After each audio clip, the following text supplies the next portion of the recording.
Jadi di pelajaran tentang SPT ya kan, kita masih ingat yang namanya pengungkapan ketidakbenaran gitu ya. Enggak usah lah ya. Masih ingat lah ya, pengungkapan ketidakbenaran apabila ketika dilakukan pemeriksaan ya, baik itu pemeriksaan bukper gitu ya, bukti permulaan ya, kemudian dia mengaku, maka dia bisa dikesampingkan pidananya gitu ya, dikesampingkan pidananya, ya kan? Ingat ya, sehingga tadi saya lupa di mana itu, di SPT kemarin ya, yang ada di SPT ya. Ini ada di. Ini dia. Ini ya. Pasal 8 angka 3 ya. Pasal 8 angka 3 ya. Pengungkapan ketidakbenaran. Enggak, kalau pengungkapan ketidakbenaran ini belum masuk hakim, Pak, tadi. Ini masih di PNS. Masih di PPNS pajak ya. Jadi di pasal 8 ayat 3 Undang-Undang KUP, ini saya deketin ya. Nah, kelihatannya. Jadi walaupun telah dilakukan tindakan pemeriksaan ya, pasal 8 nih saya baca ya, tetapi belum dilakukan penyidikan, jadi belum disidik dia, belum ada SPDP, belum ada penetapan tersangka gitu ya. Nah, tapi dia kemudian menyadari berdasarkan inisiatifnya sendiri, si wajib pajak ini menyadari ya mungkin juga karena ketakutan gitu ya. Nah, dia mengungkap adanya ketidakbenaran atas pelaporan SPT yang dilakukan oleh wajib pajak ya, sehingga dia tidak terkena pasal 38 tadi ya. Nah, konsekuensinya ya, atas kemauan dia mengungkap ketidakbenaran perbuatan ya, dengan kemauan sendiri ya, dia diharuskan ya untuk melunasi kekurangan pembayaran pajak ditambah dengan denda administrasi 150% itu ya. Nah, jadi apa tadi, pasal 38 tadi, di sini dia kena berlaku asas ultimum remediumnya ya, ultimum remedium. Jadi dikesampingkan itu pidananya ya, dikesampingkan pidananya, dia bayar denda 150% dari jumlah pajak yang kurang bayar ya, asalkan belum masuk ke penyidikan ya. Nah, kalau udah masuk ke penyidikan seharusnya nggak bisa ya. Nah, kalau udah masuk ke penyidikan, dia kena yang tadi denda 400%. Pak, jangan cepat-cepat. Jangan cepat-cepat, pelan-pelan ya. Pelan-pelan, oke ya. Pelan-pelan ya, saya pelan-pelan. Jadi itu asas ultimum remediumnya itu ya berlaku berjenjang gitu ya. Kalau tadi itu dia pasal 38 ya kan, belum ada penyidikan ya, belum ada penetapan tersangka ya. Nah, maka di sini berlaku pasal 8 ayat 3, di mana dia tidak dilanjutkan penyidikannya, tidak dilanjutkan penetapan tersangkanya, tapi dia harus membayar 150% ya denda dari jumlah pajak yang terutang gitu ya. Hanya dia mau gabung. Kita lihat ya.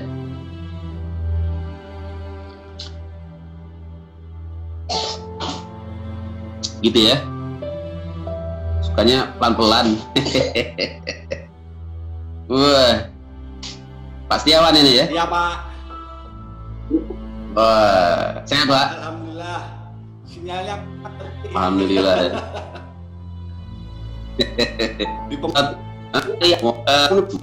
Ya, udah jelas lah ya, ultimum remedium ya.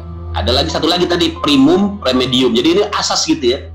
Asas primum remedium itu berbeda. Kalau tadi ultimum remedium itu si administrasinya administrasi menggantikan pidana, kalau primum sebaliknya gitu ya, dikedepankan yang 15 menit lagi. Waduh, apa ya? Iya, 15 menit lagi ya. Nah, ini saya agak cepat aja ya, agak cepat aja.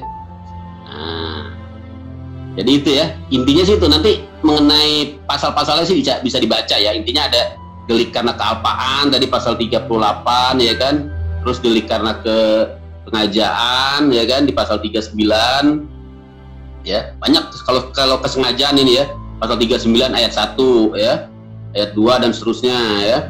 Kemudian juga pasal 39 ini kan yang menyampaikan SPT tidak benar ya kan. Ada juga menolak dilakukan pemeriksaan ya.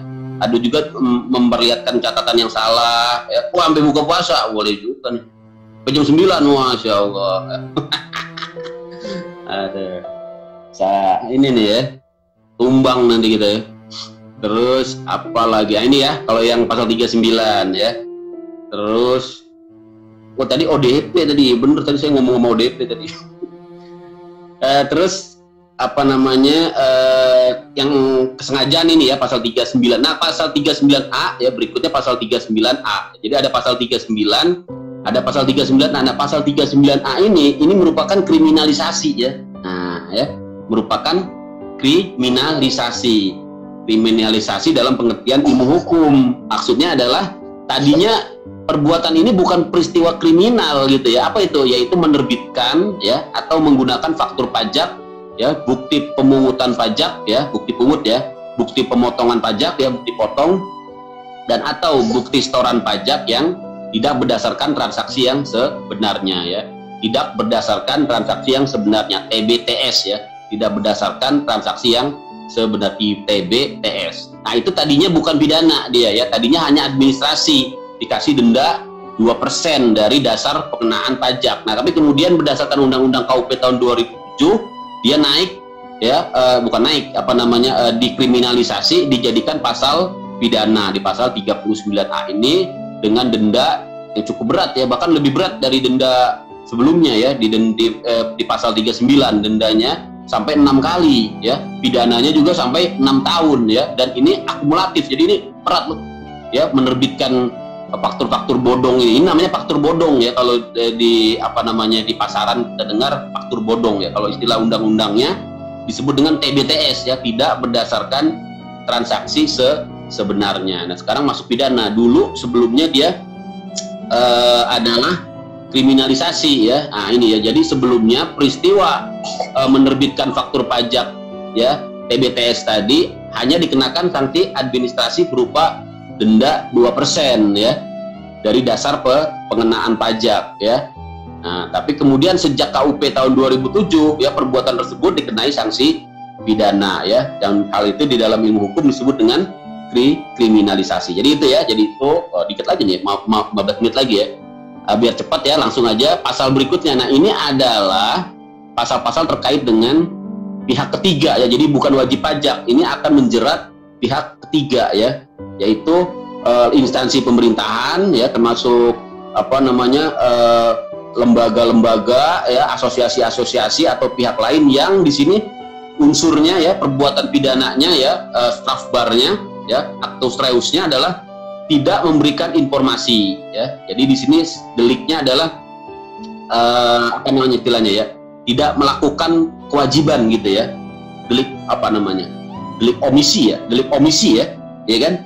Kalau di ilmu hukum pidana delik omisi ya, omission ya, omission delicten ya, apa namanya, perbuatan tidak menjalankan suatu kewajiban, tidak memberikan data ya, tidak memberikan data atau informasi ya, perpajakan kepada pegawai kepada pemeriksa atau kepada penyidik ya, kepada penyidik atau pemeriksa pajak gitu ya. Dia kena di pasal ini ya, pasal 41 Undang-Undang KUP ya, atau menyalahgunakan ya data atau informasi perpajakan ya, sehingga menimbulkan kerugian negara. Nah, ini bisa juga menimpa pegawai pajaknya juga ya, kalau dia disalahgunakan gitu ya, data perpajakan ya disalahgunakan gitu ya, disebarluaskan atau apa namanya, dibocorin gitu ya, dibocorin ke apa namanya, ke rekanannya ya, atau dia misalnya merangkap ya, pegawai pajak merangkap jadi konsultan terselubung ya, dia tahu gitu kan, wah ini gimana cara mensiasati pajak. Nah, ini juga bisa juga kena pasal ini ya, dan kita lihat itu mungkin ada gitu ya. Nah, saya kira itu jadi kemudian ada yang namanya berikutnya kaitannya dengan pemidanaan ini, ada yang namanya pengulangan ya, jadi residivis ya. Nah, di sini diatur secara khusus mengenai pidana yang dilakukan secara residivis atau pengulangan. Jadi di sini unsurnya adalah terjadi perulangan tindak pidana di pasal 39 ayat 2 apabila dia melakukan sanksi di pasal 39 ayat 1 dua kali ya, atau lebih dari 1 kali, atau pengulangan, maka sanksinya dia dikalikan 2 kali ya, dikalikan dua kali ya. Malang kalau mau makan kepiting, wah insya Allah ada undangan makan kepiting ini ya. Mantap itu makan kepiting itu ya, kepiting Pemalang ya. Jadi ini ya residivis ya.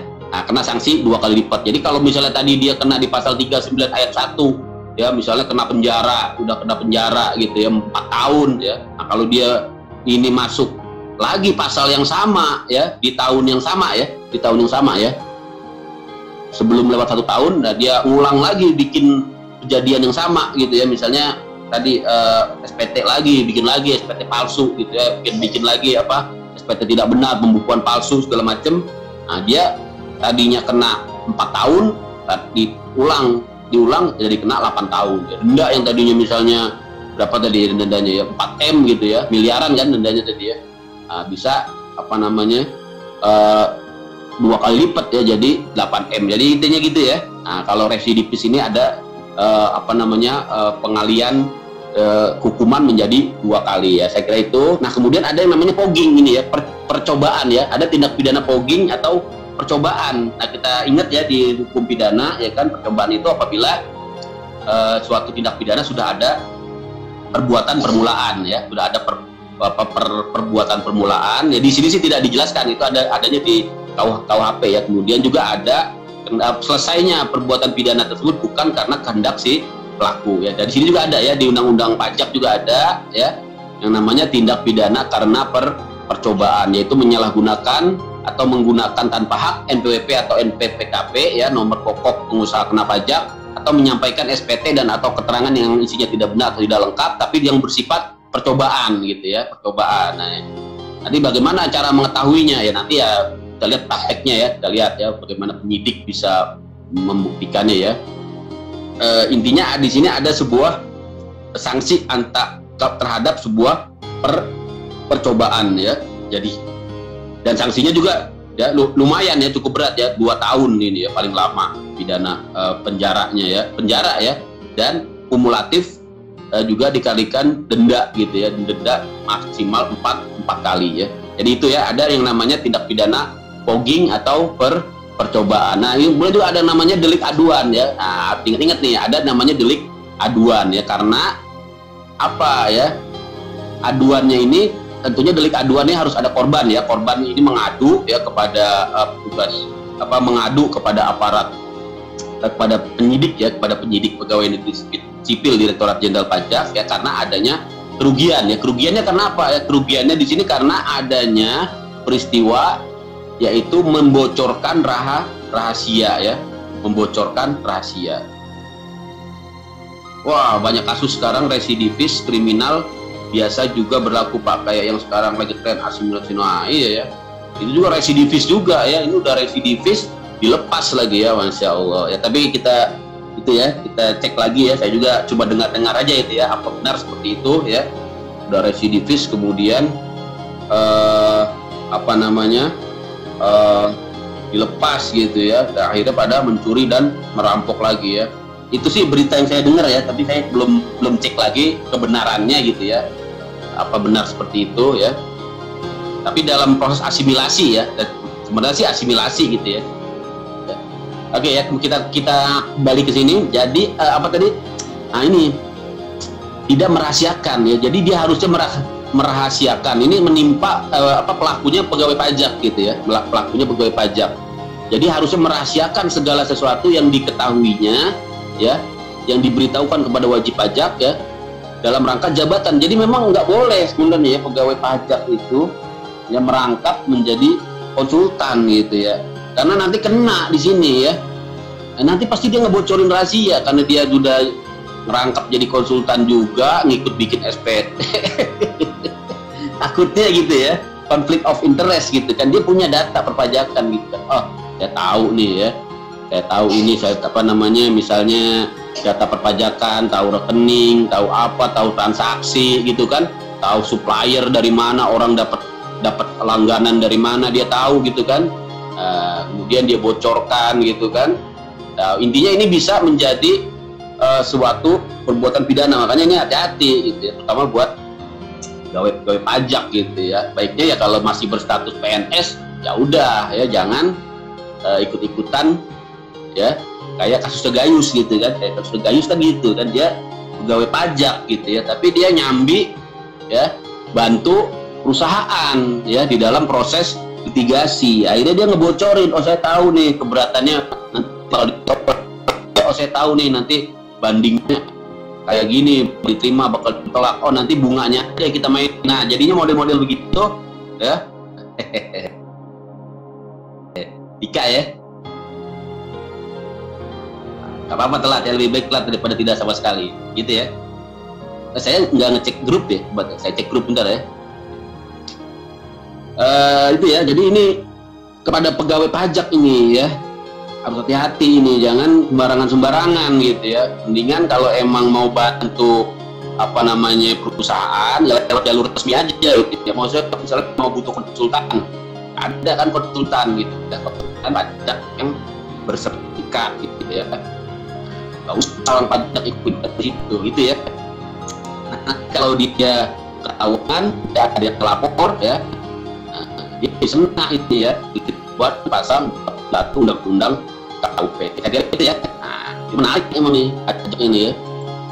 Harusnya nih, kemudian daluarsa ya. Nah, masalah daluarsa ini kemarin sudah kita ingat, ada yang namanya daluarsa penuntutan 10 tahun ya. 10 tahun itu dihitung ya sejak saat terutang pajak ya, berakhirnya masa pajak ya.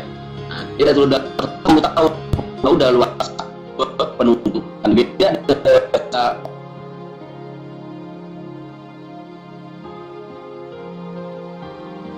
ya. Nah ini ya, Gayus dulu ya merangkap maklar gitu, itu nggak boleh gitu ya. Ya enak kalau orang pajak merangkap maklar yang dia tahu semua ini kan kasus pajak gitu kan. Ini makanya dikasih tadi dikasih pemidanaan gitu ya. Kalau sampai ketahuan kena ya yang namanya hukuman ya, hukuman macam-macam di sini ya. Nah, denda 1 miliar ya, 800 juta ya, tergantung nanti dari apa namanya jenis kesalahannya ya. Intinya itu ya Pak. Oh suaranya patah-patah ya, kayak Anissa Bahar.